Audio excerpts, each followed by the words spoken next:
Hi, welcome to the Success NP podcast. I'm your host, Sandra, and today we have on an oldie but a goodie friend, Erica D. The NP charting coach is what her brand is, what she calls herself. When she became a burned out nurse practitioner, she began to kind of dig into why. Why was she burned out? And she found out that the number one reason for a lot of NPs and for herself was all the charting.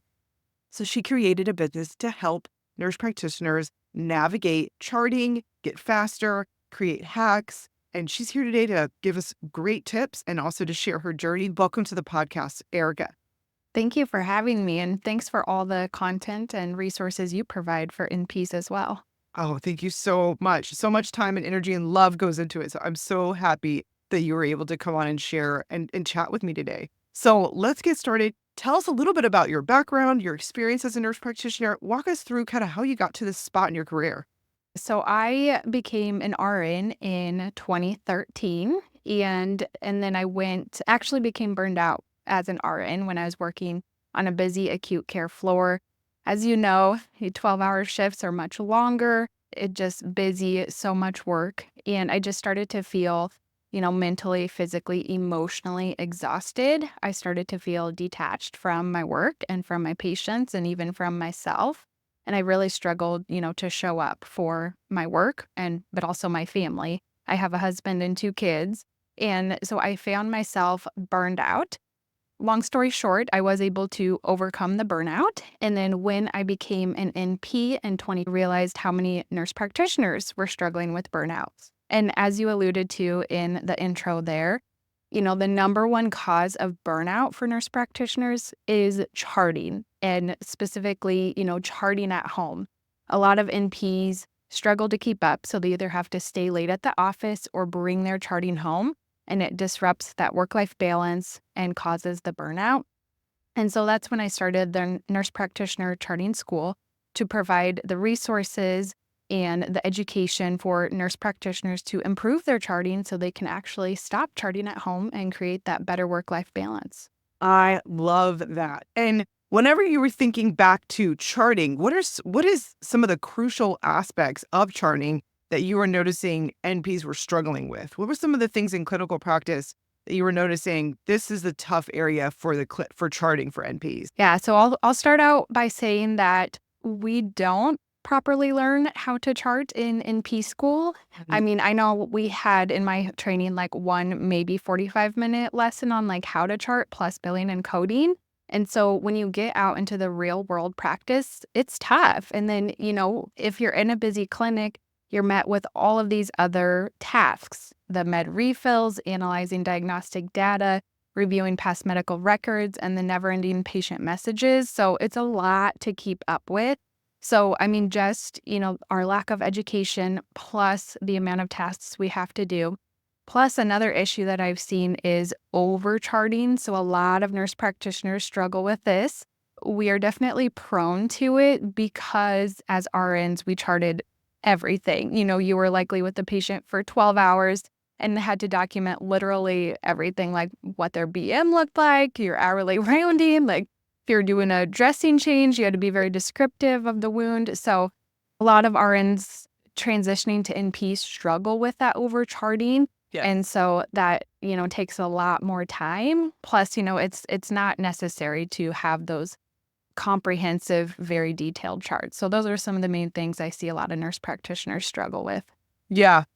I think too, like we'll continue to monitor and assess. Like these are things that again, as NPs, it's that shift, right? You go from being, someone taking the orders to now writing the orders, coming up with a plan. I know for myself, just in general, that's the toughest spot, like I can take a history, I can get all that stuff going. It's just at the very end, writing that plan, because now I'm the person that's like, running the room here. It's a definite different vibe and a shift in that role from RN to nurse practitioner. And you're right, we are so used to just being so thorough that it's like, whoa, you don't need to write all of that. I sometimes read my doctor's notes, like the attendings that I work with, and I'm like, that was 15 words, like the whole note. NAD, like, like not an acute distress. It's like, that's only right. I think Yeah, the nurse friendship practitioner is good. has blue eyes. They were beautiful. They sparkled in the Yeah. sun. It's different vibe on a Yeah. nurse practitioner. So Yeah. I'm so used to it. So that's good. So you've got to kind of train the RN and the NP. You got to train that NP to kind of start simplifying what it is that they're writing down.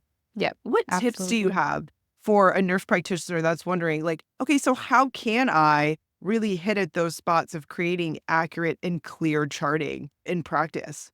Yeah, so a few different things. And if you want to focus, specifically on the note bloat, the over charting, we can do that. So I recommend NPs create problem focused notes. So a few different tips for that. First of all, your chart note should be based off the chief complaint. So, the reason why you are seeing that patient and try to, focus on that. I know a lot of patients will come in with a whole list, 10 plus different things that they want to talk about. But, even in the visit, yeah, in the visit, and then as you're documenting as well, just being very focused on the chief complaint. And then I often ask patients, say, hey, we have the next 15 minutes together. What are the two most important things that you want to focus on this visit? And if, they have a whole other list of things, that's when you ask them, I want to give the time and attention for these issues. Please schedule a follow-up. So, that helps when you're in the visit, but then also when you go to document, just focusing on those main things, those chief complaints, the problem-focused things that you discussed with the patient. And then also another thing, I chart in phrases. So I do not write out complete sentences. You may see other providers doing like bullet points. So just very like boom, boom, boom, boom. Like you're getting the information that you need, but it's not a long, drawn out, sentence. So that can help save time, but you're still getting that information. So one of the things that I really use in practice that's very helpful are templates. I use Yes. templates because certain things are kind of thematic, or they had these kind of structures that it's like, I actually use the template to help me structure my note, to help me make sure I'm guiding the visit to the things that I got to make sure I cover based on what the patient is complaining about, that chief complaint. And so is that something that you also recommend, or do you have a different thing? Yeah, absolutely. Templates are very, very helpful. I have a few as well. I'm in primary care. So I have one for, adult, like a chronic type visit, because that's very different than a pediatric acute visit. If the template can pull over a normal, review of systems, physical exam, it needs to be very specific to that population, what you're seeing that patient for. So yeah, that can save a ton of time just having the templates already made, and then it's much easier to go back and adjust instead of starting from scratch every time. No, that's so good, especially when you're in high-paced, fast-paced, high-pressure environments. Being able to kind of pull a template in, that'll just kind of help you fill in the holes that either you go back and finish charting later, or at least kind of get the meat and the potatoes of that visit. That helps a ton. What other tips do you have for a nurse practitioner that's like, listen, I'm in primary care like you, I'm having to see 20 patients a day, charting is literally crushing me. Like, how do they stay up to speed in a high pressure or fast paced environments? Yeah, so I also use smart phrases. So you may have heard them called like macros or, dot phrases. And so it's those commonly used words or phrases that you're constantly typing out, constantly dictating into your chart note. And if you can just create that smart phrase and then pull it into the chart note, it's going to save you a ton of time. Also helps with, just the flow and like making sure that you get all of those components of the charting to make sure it's accurate and everything. And so I have a comprehensive list of smart phrases where I've already created 125 smart phrases that they come in like downloadable PDFs. So you can just take those, you can copy, paste them into your own EHR and then adjust. There's also AI medical scribes. So I don't know if you've kind of heard about this. I personally use Freed AI. So the AI medical scribe is like the AI technology listens to the provider and the patient, during the visit, and then it pulls out that important information and it starts to create your chart note. So it pops it into like a SOAP note format. So you'll have, your subjective, objective, planning, and assessment. Yeah. And so it's doing the work for you. So it's writing your chart notes. And the reason why I love Free AI, because I can focus on the patient. So I used to, I take my computer, my laptop into the room as I'm seeing the patient. And before I would like try to type out, as I was talking to the patient and trying to get all the information, not forget anything and stay caught up, with charting. But now I just hit the start button, like on Free AI, and then I can focus on what the patient is saying, and it's way less distracting. Like I can tell my patients enjoy it too because I'm focusing on what they're having to say instead of trying to type at the same time. So you'll see a lot of different AI scribe companies out there. Like I said, I use Free AI. I have some helpful YouTube videos on the Nurse Practitioner Charting School, my YouTube channel, if you just want to see, how it works and to get the flow. And then they also offer like 10 free visits so you can. Attention all nurse practitioners and NP students, are you tired of feeling the disconnect between clinical rotations and didactic teaching? Say hello to Success NP's clinical booklet guides. As NPs ourselves, we know how valuable it is to have a resource that helps bridge the gap between clinical and class. So we created the digital resource to do just that. Our clinical booklets cover 5 major NP tracks: psych, adult, peds, family, and women's health. Success NPs wants to create tools and provide support NPs need to thrive in their careers. So why wait? Check out our Success NP Etsy shop, linked in the show notes, for our digital guides and other digital clinical resources. Now, let's get back to the practice. You can see if it's going to work for your own practice. So it's definitely going to be a game changer. That's a game changer. It's like having a scribe. Okay, yes. Erica, you need to have them like sponsor you. Like, I don't know how you need to like somehow get involved with these people, but like that's huge, right? Yeah. Like, I didn't even know about this. And like, and like hearing about like I don't know from like a HIPAA standpoint, is this okay? Like compliance, that's the only thing I'm a little bit worried about. But like if this is something that like your business or your job, or if you own your own practice, like you can just crank through, like it's literally like hiring just a scribe to just sit there and write for you. And then you can just go in and fill in the little blanks. Yeah. And it's really great for teaming up with AI and technology to help make our jobs better. I'm all about that. Like, I get that a pilot needs to know how to pilot the plane. Like that's important. Because, when that one guy, Sully, had to land the plane on the water, like we needed his skills to be solid. Yes. But also I'm all about autopilot, put the thing on autopilot and walk away. That's kind of great too.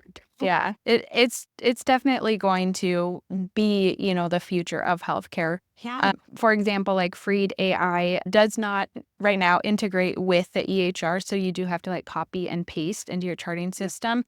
It does make it more affordable, and you don't have to like beg your clinic manager and work with IT to get it set up, so you can start using it right away.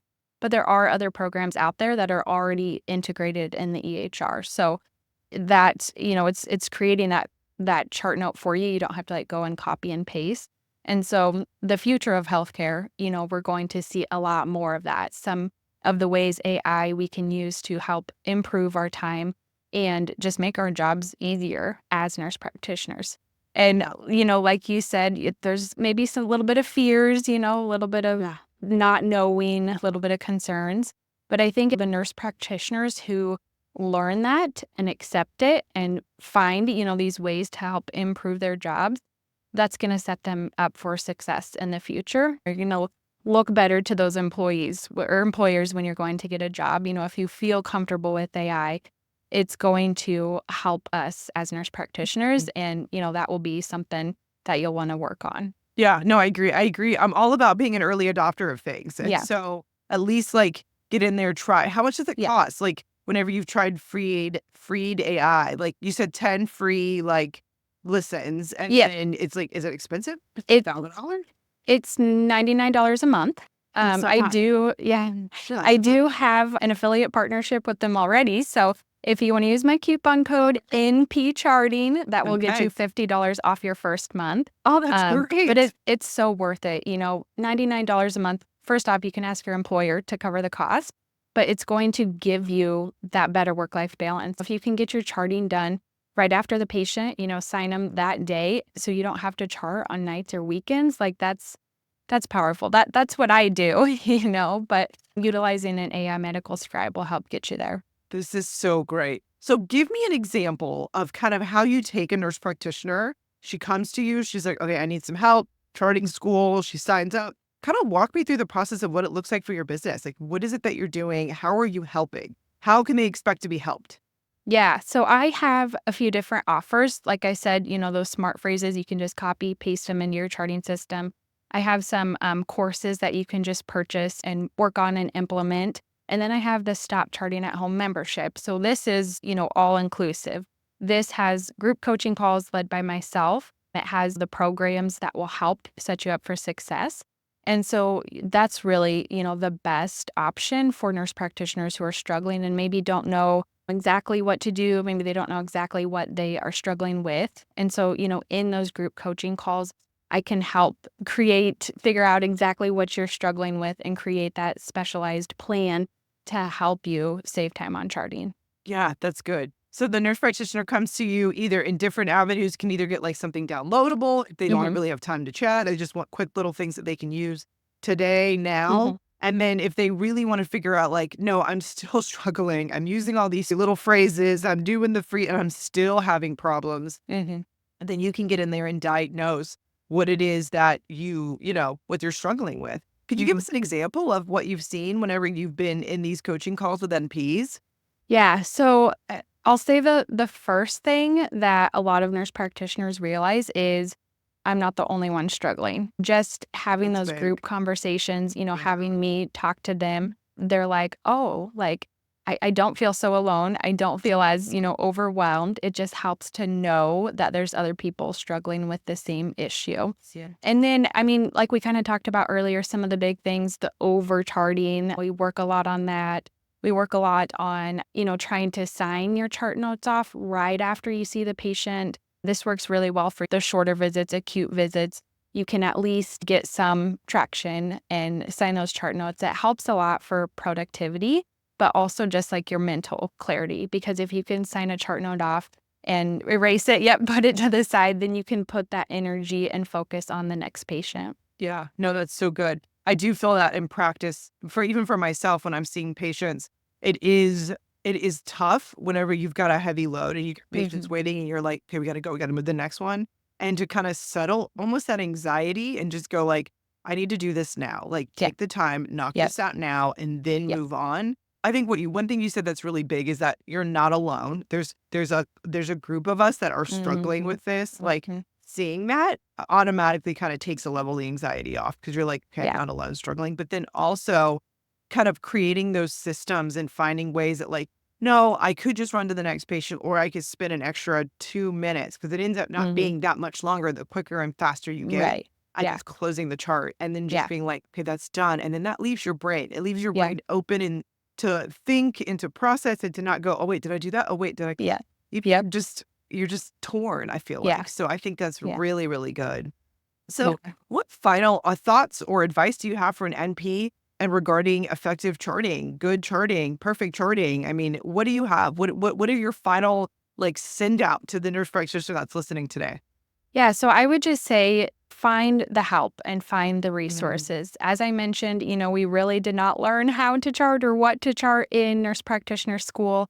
That's why I created the nurse practitioner charting school to provide those resources, provide the support, provide, accountability and understanding in order to improve your charting so you can stop charting at home and create that better work-life balance. Yeah.